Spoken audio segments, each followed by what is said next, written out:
Evening, old is gold, family. Getting older is a natural part of life. But as we age, some habits may develop without us noticing. Habits that quietly push people away. Not because we intend to, but because nobody tells us they feel uncomfortable. So, in this video, let's explore 13 common habits in old age that can subtly harm your relationships, even with those who love you most. Constant complaining. Habit number 1. Constant complaining. Yes, life can get tougher as we age. Knees ache, prices rise, and the world seems to move faster than we can follow. But if every conversation focuses on what's wrong, people start tuning out. Think about it, Tiff. Every time you talk to your friend Helen, all she does is complain about her neighbors, the weather, or politics. Do you want to call her back? Probably not. Sharing frustrations occasionally is healthy, but if negativity becomes your default, it drains everyone. Instead, try sharing a small joy, something funny you saw, something that made you smile. It lifts the mood instantly. Talking only about illnesses. Habit number 2. Discussing only health problems. We all have issues, arthritis, high blood pressure, or a sore back end. It's okay to talk about them sometimes. But if every chat turns into a health update, people feel like they're in a doctor's office. Family cares about you, of course, but they also want to hear about your books, opinions on current events, or something that made you laugh. You are more than your symptoms. One woman shared that her granddaughter used to love visiting until every visit became a review of medications. Now, she only comes during holidays. Being too opinionated. Habit number 3. Being too opinionated. You've lived through wars, love stories, losses, and triumphs. Your opinions matter. But if it's always my way or the highway, it wears people down. Conversations aren't competitions.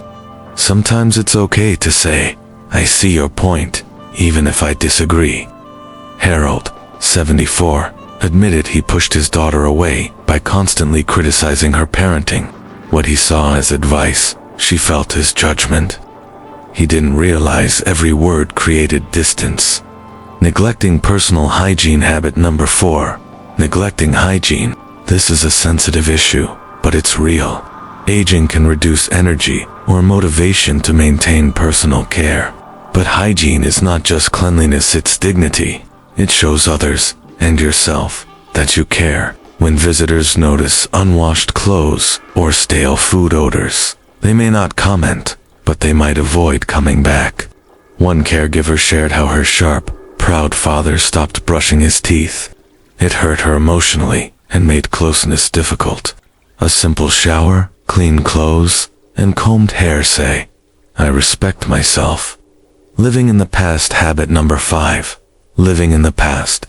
Reminiscing is wonderful. Sharing stories about meeting your partner or life in the 70s is golden. But if every chat becomes nostalgia, it leaves little space for the present.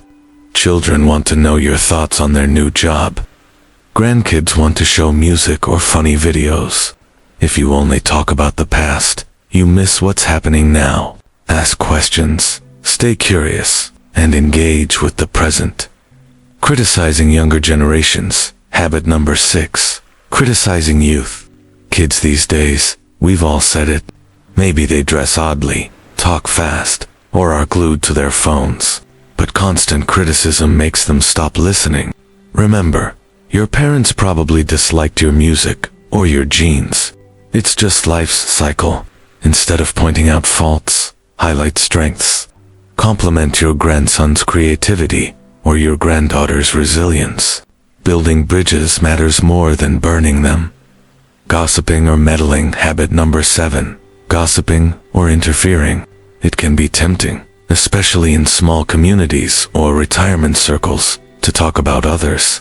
If you want, I can finish paraphrasing all 13 habits in the same professional, same length style, keeping the tone smooth and consistent. Who's doing what? But gossip slowly erodes trust. Meddling, giving your opinion when it wasn't asked, can make people defensive. One man shared that his mother constantly interfered in his marriage. Though she meant well, It created a rift that lasted years. Let others live their lives. If they want advice, they will ask.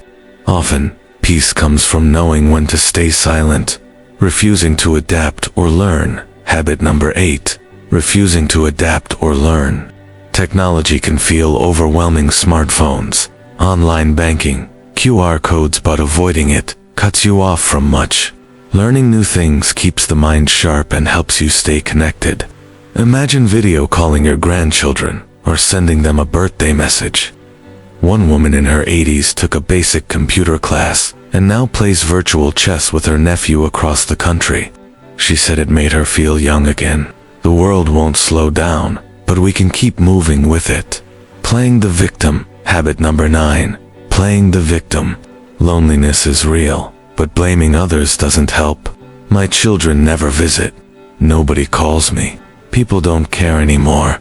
These thoughts are painful, but they also close your heart. Instead, try reaching out first. Call someone just to say hi. Send a birthday card. Invite a neighbor for tea. Waiting for others to change keeps you stuck. Choosing to connect, even in small ways, changes everything. It shows strength, not weakness. Being financially controlling. Habit number 10. Being financially controlling. Money is sensitive. You may want to help your children or grandchildren, but when financial support comes with conditions or strings attached, it can feel manipulative. I gave you this, so now you owe me that. That doesn't build love, it builds resentment. Instead, give wholeheartedly or not at all. Love tied to money becomes messy. One elderly man lost respect from his adult children by constantly reminding them of all he had paid for. In the end, they stopped visiting, not out of greed, but because of guilt and pressure. Refusing help. Habit number 11. Refusing help. Accepting help can feel like losing independence, but it's not weakness, it's connection. When your granddaughter offers to carry groceries, let her. When your neighbor offers to drive you to the doctor, accept. Helping others makes them feel valued and strengthens your bond. Pride is strong, but relationships matter more. Losing a sense of humor. Habit number 12. Losing a sense of humor. Life can be heavy. Illness, grief, aches, but laughter eases the weight. Smiling, laughing at a silly joke, finding joy in the absurd makes people want to be around you. A joyful spirit is magnetic. It doesn't erase the hard moments, but reminds everyone, including yourself, that your heart is still young. One elderly woman used to joke, I may be wrinkled, but I'm still spicy. People loved being around her, not because she was perfect, but because she made them feel alive. Giving unsolicited advice. Habit number 13. Giving unsolicited advice. This often comes from love. You want to help, to share wisdom, but constantly giving advice when no one asked can feel like criticism. Sometimes people just want to be heard, not corrected or fixed. If your daughter talks about a parenting struggle, try saying, that sounds really hard. I'm proud of you. That one sentence builds more trust than a list of solutions. When advice is needed, they will ask. In the meantime, just be present. Growing old is a privilege, but growing old with grace, kindness, and curiosity keeps people close. That's what makes your presence a gift, not a burden. And the best part, you don't need to change everything overnight. Even focusing on just one habit, even a single one, can change how people feel around you. So take a deep breath, reflect, and ask yourself gently, which of these habits do I notice in myself? If this message touched your heart, share it with someone you care about. Leave a comment as well. What habit do you see most often? Let's start the conversation. And as always, stay kind, stay humble, and stay golden.